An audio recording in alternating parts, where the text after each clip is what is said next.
You're watching the Wellness Hour, news that makes you healthier. I'm Randy Alvarez. Today's topic, new treatment options for people suffering with chronic migraine headaches. According to my first guest, he says nobody should have a migraine headache, at least all the time, and that there are some new treatment options without drugs or surgery. With us, we have an expert on this topic, Dr. Ben Sutter. Dr. Sutter, welcome to the program. Thank you for having me. I'm a big fan. I've been watching you for a while. Well, thanks. Now, for people that don't know your practice, like who's the typical patient that comes to see you with TMJ problems or migraine headaches?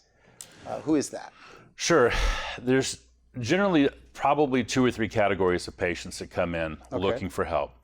One is I've had X dental procedure and my bite's not right, or all of a sudden I start having all of these symptoms. And it can be headaches, it could be So after their dental migraines. work, all of a sudden now they have headaches. Now something is there that wasn't there before. Or it could be anything else like vertigo or neck pain, or I'm not sleeping right, or all of a sudden I'm clenching and grinding, right? The bite's off, and it doesn't have to be off by much. So that category number 1 would be an unmeasured bite or something's happened to the patient, or When trauma. we're talking about bite, for a working definition, this is how your teeth are coming together are causing problems. Okay. Absolutely. Sorry for the interruption. That's okay. Number 2 might be a teenager or early 20-something who has either had ortho sometimes haven't had ortho, and the teeth just aren't quite aligned like they need to be. And so they'll experience facial tension, migraines, headaches, and they're taking a lot of Advil. And it's crazy. You know, does the Advil bottle ever expire? And if the answer is no, you are taking way too much, right? Okay. Then another category is probably going to be like somebody who's, I'm going to say midlife, somewhere around late 30s, mid 30s to mid 40s.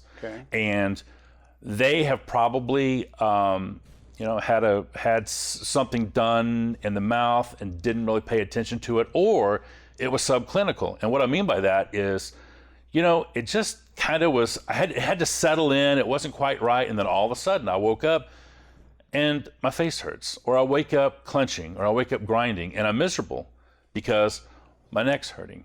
I have all this facial tension, and I'm not getting good sleep. And those are probably the biggest categories of patients that come into the office. Okay. How do they hear about you? Because you're all over the internet. You're all over YouTube, by the way. I am. Video after video after video. Everybody sounds like they're exaggerating. Yeah. You said patients will call. You would talk to the green room, and they'll say, "I am like Ben, the guy on the video." Right. Or the woman or whatever.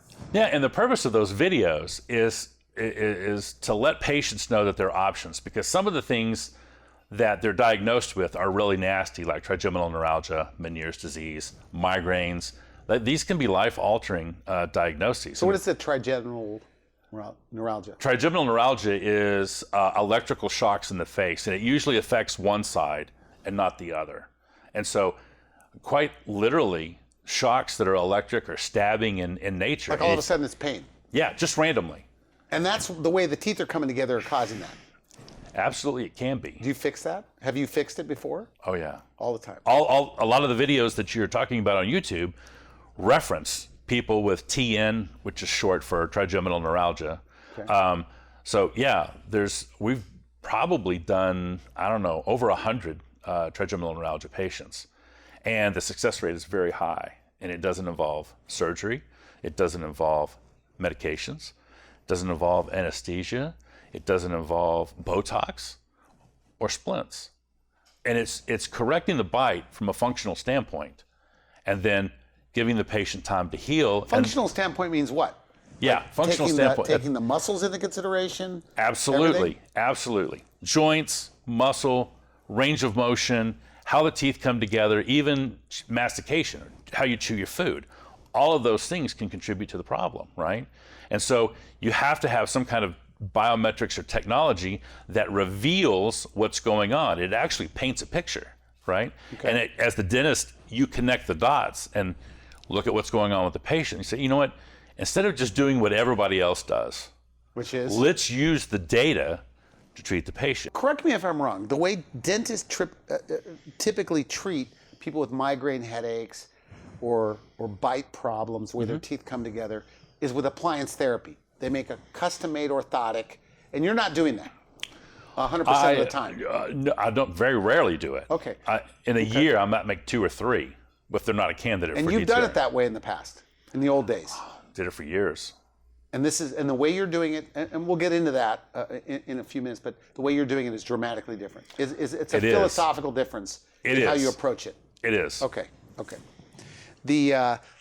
Well, give us a few working definitions. Okay, so if we're talking about TMJ dysfunction, dentistry for migraines, for early wear of teeth are breaking, cracking. How in the world does the way your teeth come together have anything to do with a migraine headache? Let's start there. Yeah. What's the connection? Well, every single headache ever classified or known is mediated by the trigeminal nerve. Okay. Think about that. That's the dental nerve. That's what the dentist gets numb when you go in and have a filling or a crown. Is that right? Every single headache. This is Nikolai Boduk's work down in Sydney, Australia. He is a physician and an anatomist, and he and I've had a couple of conversations, earlier on in my career. But he's like, Sutter, every cluster headache, every migraine, every tension headache, mediated by the trigeminal nerve. Well, so this nerve goes over into the no, head? It branches out into ophthalmic, maxillary, and mandibular. And so people can have pain behind the eye. They can have pain, radiating to the side of their the face. The muscles can radiate pain and refer pain to all different kinds of places. And so the way the teeth are coming together are irritating that nerve. Yes. And so when you fix that, those things go away.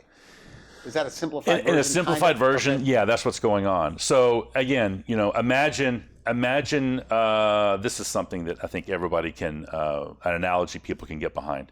Imagine having a flip-flop on one foot and a cowboy boot on the other. Okay. Right? You've got 2 different thicknesses of that heel. Now, how long do you have to walk around with that imbalance before your ankles, your knees, your hips, maybe even your lower back start to hurt, right? It wouldn't take long. A few days, Okay. Maybe even by the end of the first day, right? Okay, and some people, it might take months. They can just adapt to it. So a cowboy boot and like a flip-flop is creating this imbalance. And Right. then slowly, I guess, over time, what? You're starting to get Well, that's some an pain. ascending problem. So what's happening is the body has to walk as opposed to having 2 flip-flops or 2 cowboy boots, right? So the same phenomenon happens in the mouth and You the start way the getting bite knee comes pain together. and these other issues. Yes, over that. time, that's exactly what will happen. So it's interesting. So there's so the mouth has the same situation going on. Absolutely. So you have, theoretically, going back to the foot balance, you would want 50% right and left of your weight, right? Okay. And so when you look at the bite, you wouldn't want 80% of total contact on one side and only 20% on the other, because you would essentially have the same thing just in the mouth. And that's a descending problem. It starts here, and then it affects the neck, and then it can affect the shoulders, it can affect the face, it can affect all sorts of things that seemingly seem unrelated, but are not from a neurologic standpoint. And you can fix that. Yeah. And more and We more do. medical doctors, by the way, and we were having this discussion, and Yeah. a lot of the pain management physicians, the progressive interventionalists, are sending their patients with facial pain. Rather than just giving them Botox or some sort of a nerve block, they're sending them to qualified dentists. There's only a handful, I guess, across the country that are committed to doing this Correct. discipline of dentistry. Is that correct? That's correct. Are you seeing more and more doctors, medical doctors, sending you patients? It's interesting. Yes, I am. And what's interesting is I'm treating more and more dentists with this Okay. than I was in the beginning, because we learn paradigms and we're treating ourselves if we're making a splint or some kind of guard, and you're like, okay, well, that didn't work. On to the next thing, right? I'll do Botox. Well, okay, that worked for 4 or 5 months. Now it's not working anymore. I've built up an immunity to it. Okay, well, I don't have the equipment that Dr. Sutter has. Why don't I just call him and go in for a consult?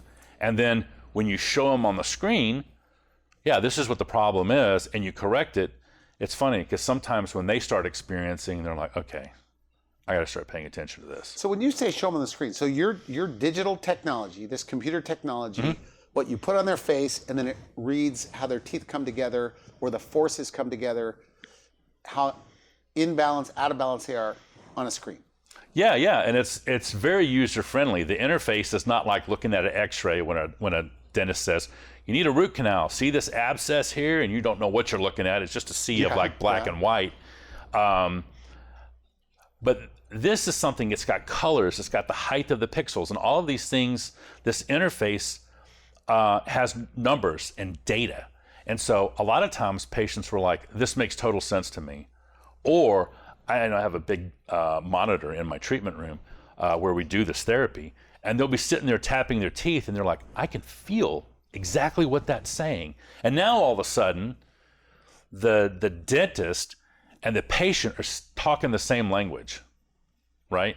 And as the patient comes in 2 or 3 times, they can look at that and they know exactly where they're at in the therapy, right? It's not like coming in for multiple root canals and they show you an X-ray and you don't know how to read it. So it's on the screen, you're able to see imbalances, correct those imbalances, and how soon in certain cases do their migraines go away or facial pain go away? Well, in some what's cases, the world record for you? 7 minutes, and that's fast. So that's the difference between treating occlusion biomechanically versus neurologically, right? So the teeth are all mechanical receptors. And so that information is taken and it's processed by the brain. And muscles will do certain things, the joints will do certain things, nerves will do certain things. And the body bends its will around the hardest substance in the body, which are the teeth. And so the adaptive and compensating mechanism, it's back to the shoes. How do I avoid the rock in the shoe? Well, I'll change the way the teeth come together, at least artificially. And then the muscles will get tired and they'll start to ache and they'll start to hurt. And that's where a lot of the pain and the tension's coming from, right? Do you see success stories, reversals in symptoms every single week in your practice? People with migraines, no longer migraines. People with vertigo, no longer vertigo. Really? Yeah, but what about, anticipating this interview, a doctor says, well, the problem is if they've had migraines for 10 years, 8 years, you really can't treat them with bite therapy. I'm calling it that. I know that's not what you call it. Sure. What's your response to that? That's totally false. Incorrect. I'll tell you a story of a patient who came in her 60s. Okay. She had braces done in her 20s. After the braces come off, she starts having headaches and migraines. And over time, it just progressively gets worse. Slow and steady, worse and worse and worse. And all of a sudden, she's not working anymore. Now, she's in her 60s. So it's like 40 years. 40 years of migraines and headaches. And I build a... So you hooked her up to the machine. Yeah, hooked her up to the machine. And let's talk about whether you're a candidate for this or not. And she could see it all, right? Okay. And we did our therapy, and it was probably 2 to 3 days she started noticing the lessening of the symptoms. The migraines are there, but they're not as intense. Okay. So we go from like an 8 out of 10 to like a 6 out of 10. And then it's a 4 out of 10. Now, she wasn't instantly. She took a little bit more time. And part of that might be the chronicity with how long she's been having them. So what was the end result? She doesn't have migraines anymore. Really? Doesn't have migraines anymore. Is that frustrating for a person? I mean, they're happy, they're feeling better, but they're going, why did it take this long for someone to figure this out? I ask that question, especially if it's been 10 years, 20 years, 40 years. Are you upset? Are you mad that we failed you? And I mean we, medical and dentistry, we failed you. And more often than not, I'm so happy that I don't have that. There's no ill will. You don't know what you don't know, right? So imagine having migraines to the point where you can't go to the movies. You don't want to fulfill your obligations to your family, right? You're incapacitated. You're sleeping on the couch, sleeping in bed. You want it dark. You want it quiet. There's no life to your family, to your household, right? And this isn't just for a week. It's years. It's a long time. It's decades, right? I mean, look, everybody watching this has been in pain at some time of their life. And when you're in pain, like even with a toothache, you're not in the mood to do anything. For sure. You can't even pay attention to people. So when that's gone, it's big for them. Is that what you're saying? It's life altering. Is this a big problem? Like, are there that many people with migraines? I mean, I don't hear about it often. Sure. Is it that big of a problem? You know, it is. Depending on which study you read, either back pain is number one and headaches and migraines are number two reason why you go to the doctor. Okay. Or it's reversed. Headaches are number one and the back pain's number two. And it affects 1 in 4 people. That's a lot of people. Is that right? Okay. 1 in 4. And that's from the U.S. Census Bureau, right? How'd you get into this? As a I guess, a regular dentist, how'd you put 2 and 2 together that the way the teeth come together could be causing migraine, headaches, vertigo, things like that? How did that happen for you? That was quite by mistake, actually. I had a patient that came in and she had some crowns that were the old porcelain fused to metal. So the porcelain had chipped off and she had this gray under crown sitting there. And she's getting ready to retire. And she's like, you know, I don't want to live my life with these gray teeth in my mouth. I want porcelain white teeth. Can we change out these crowns? And I said, yeah, sure. Let's just make an appointment and we'll do it. And she comes back in to get the crown because I put her in a temporary, right? And she's like, oh, Dr. Sutter, you changed my life. And I'm running behind in my schedule, right? I'm like, yeah, that's okay, that's fine. She's like, no, sit down and listen to what I'm saying. And so I do. And she says, ever since you cut those crowns off, I haven't had any migraines. I haven't had any headaches. And you're like, Now you start to pay attention. And so what was it? Yeah, well, her bite was off, right? And so when I took out the rock in the shoe and put my temporary in, you have to follow rules of how the bite comes together. Well, you put that in the temporary, right? It wasn't in the crown. So from that point on, the tension that was on that side of her face was just gone. Is that right? So your mind started going, okay. Yeah, this is a problem. Okay. How many crowns have I made in my career? How many of these patients have I created? Now that's a humbling thought. That's a scary thought, right? So the crown could just be a little bit too high, create an imbalance the way the teeth come together, and then cause these problems. Absolutely. Is it really? Absolutely. Now we're short on time, and I have a list of questions. But we're talking about migraines, eliminating those with fixing the way the teeth are coming together with the newest technology that you're using. Sure. But vertigo. How does the way your teeth come together have anything to do with balance or with vertigo? And have you seen reversals? Because you say you have. Yeah, that's actually a great question. I suspect, I have a theory, right? Because this is kind of new. And it's new from the standpoint that certain diagnoses like Meniere's disease come in and they have a vertigo component to it. And so, but it also has a TMJ. So like the inner ear where vertigo is really kind of governed is right in front of the joint. And so if you have any kind of inflammation there, that's going to play a role in how the inner ear is working. So not just vertigo, but tinnitus, fullness in the ears, fluctuations in hearing or certain frequency deafness. So by the way, Meniere's is a cluster of all of those symptoms together. Okay. Absolutely. So what I suspect is there's two things actually. One is you have a muscle in the inner ear that's mediated by the trigeminal nerve. We talked about that earlier. And also that bone fluctuates. All of the bones, the sutures in the skull move. And I was trained that those sutures are fixed. They are not, they move. And so if they move, if that bone starts flexing and you have an organ inside the bone, that fluid starts moving, right? Due to tension. And getting the bite right, all of a sudden that fluctuation doesn't happen because you're not having the deformity in the bone. Have you had patients that had vertigo and the vertigo went away? 100% yes. Really? Mm-hmm. Almost sounds like an exaggeration. I have so many questions, and we're in a rush because we only have about 5 minutes left. But I want to get into the process, sure, the technology in a moment. But you speak in terms of neurologically and biomechanically. Right. What do you mean? Sure. So biomechanically would be something like how the teeth come together repeatedly. And you want an even distribution of force across all of those teeth, right? Okay. When that gets violated and you have more force on one tooth, clenching and grinding goes up. Okay? So you have some interferences there.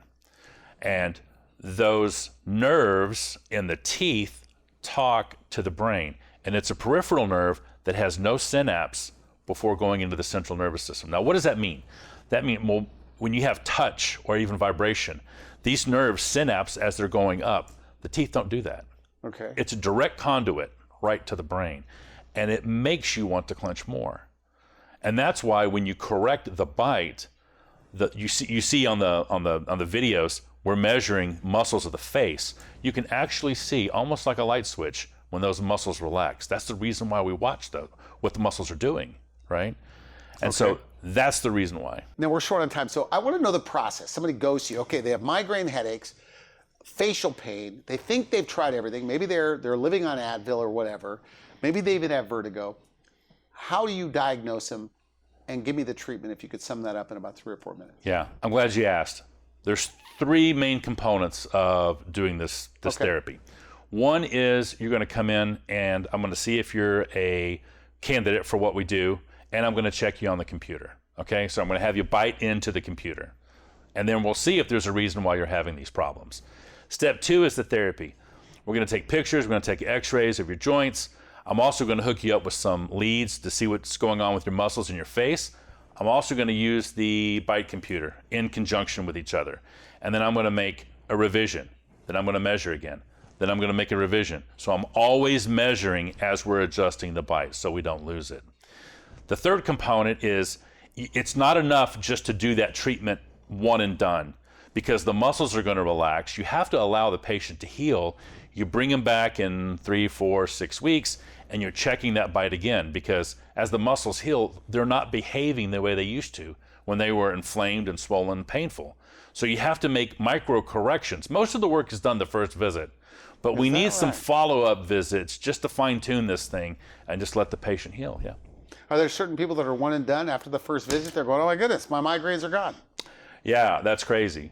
And it's rare, but maybe 3 to 5% of all the patients I see, they're fast healers, and you'll do the therapy and then you never hear from them again. But about 4 to 6 weeks, they have significant reversals in symptoms. Yes. And sometimes it depends on the complexity of the case. Okay. All right. So sometimes it may be 3 or 4 months, but it's a slow, steady progression where patients that are skeptical and they've like, okay, look, I've tried everything.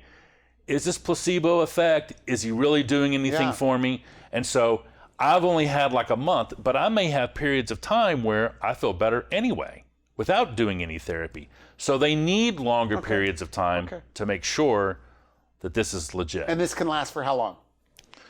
Well, in a lot of people, it's indefinitely. Once the bite is stable, it's self-maintaining. Sometimes we get a little bit outside the parameters and we need to be brought back in, and we can't do that on ourselves. I asked you in the green room, I said, what's the easiest ones for you to treat? And I'm paraphrasing slightly, but you said if somebody's had dental work and all of a sudden now they're getting headaches, facial pain, that's like an easy thing to correct. Yes. Is that right? So if you get them early, obviously. Yeah. Especially like if a patient says, I never had problem X, Y, or Z, and then I had this crown or this implant or this extraction, and all of a sudden my world just changed. I wouldn't say slam dunk, but those are some of the easier varieties. Or like, and that's common. You hear that a lot? It's more common than you'd like to believe. Okay, so that's and give us a recap of the symptoms. Like if somebody's watching this, who should see you? Like what are those symptoms that you can potentially take care of? Sure. I would look at if you have chronic headaches, and I'm talking, more than one a week, migraines, anything that's in the back of the head, or any pain that's in the face, but it's on one side or the other, or sometimes it may change back and forth, vertigo, ringing in the ears, fullness, tension in your neck and shoulders. So, there's other reasons why that would happen, but the bite is an awfully big etiology for us to ignore. And I know this is a big topic, and you lecture and teach other dentists Correct. about how to do this. Yes. And so I know it's not one thing. So if somebody wants to see you, apparently you could do something online, like a Zoom type of a evaluation meeting. Sure. Do they go to the website? Do they just call? What's the best way to get started? Well, first of all, I would go to my YouTube page and watch some of these videos. And if they speak to you and you're like, hey, those are my symptoms, you probably want to call the office. And Okay. if you're local, it's great. Just show up. Call and make an appointment. If you're traveling from out of state, and probably about 5 to 7% of my patients travel for this, right? And so, well, we just don't want to start booking, airfare and hotels just because there's So hope you meet them out there. you meet them online first. Meet them online. We have a phone consult. They get to write down all their questions. They get 30 minutes with me, and like, well, what do you think? And then we move from there. And they're like, And by the way, you've been doing this more than 9 or 10 years, right? I mean, this is your focus. it's a pillar of the practice. About 15 years. Are you ever surprised, like somebody that's really, really in bad shape, and they get better? Yes. Does that happen a lot? Yeah, it actually does, because the people that come into our office have tried everything. They've tried surgeries, they've tried medications, and this is like the last glimmer of hope, right? I've tried everything, and I've just been told I've been dismissed from my medical doctor. You just have to live with it. It's all in your There's head. nothing we could do. Or it's all in your head, yeah. No one hurts this bad because of this, right? And they come in, and these are some very fragile people, right? And they've been dismissed from the people that are supposed to be able to help them. And we've ignored a lot of things. And so when they come in and sit down, and all of a sudden somebody says, well, there's something else that we probably should look at, especially because I've seen this animal before. Okay. Let's hook you up to the machine and see what we see. And then a lot of times, like you've already alluded to, it's very fast. And it may not be all of their symptoms first visit, but like it's not uncommon for patients to come in and say, I came in with a migraine and I'm leaving without one. We're out of time. Somebody watching this, they've got the symptoms, but they're still skeptical. Just go to your YouTube channel, call your office. What do you recommend? Do both. I think it's good for a patient to be informed. Do a little homework, watch a couple of videos. If the videos talk to you, they speak to you, then call us and let's get you in for a consult, or at least a phone consult, and see if I don't have the answer to your questions. All right. Well, Dr. Sutter, it was great to have you on the show. Good stuff. Appreciate Thank you. it. Appreciate you. And you see all the patients when they visit you? Yeah, They'll always get to see you? They'll always see me. I don't have an associate. It's just me. Okay, good. Thanks again. You've been watching the Wellness Hour news that makes you healthier. I'm Randy Alvarez. For now, I wish you good health.